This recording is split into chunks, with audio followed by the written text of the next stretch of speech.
ជាតិខ្មែរមានរូបប្រាសាទអង្គរស្រងបវរវប្បធម៌ថ្លៃថ្លា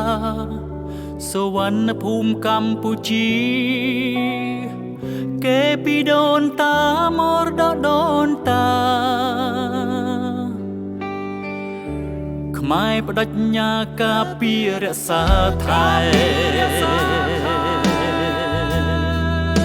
វិរាំងយុទ្ធជនជួមុខសំរុកប្រយុទ្ធយកជ័យការពារទឹកដីមិនភ័យមរណាមិនចង់បានអ្វីក្រៅពីជាតិខេមរារក្សាសុខាជូនជាតិប្រជាជនកម្ពុជាស្រឡាញ់សន្តិភាពក្រមលុបទង់ជាតិប្រាសាទអង្គរហេខ្មែររួមកម្លាំងខ្មែរខ្លាំងអស្ចារ្យយើងត្រូវរក្សារួបរวมសាមគ្គី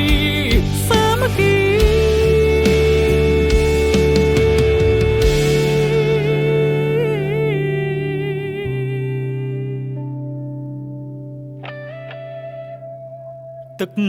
ដីខ្មែរត្រូវតែខ្មែរយើងរស់នៅបើមានសត្រូវវាចង់ឈ្លានពានវាទីជាតិខ្មែរប្រុសស្រីស៊ូបដូរជីវីកុំតិចពួរចោលរៀបដល់ធរណីជាតិខ្មែររមនីគង់វង្សរុងរឿង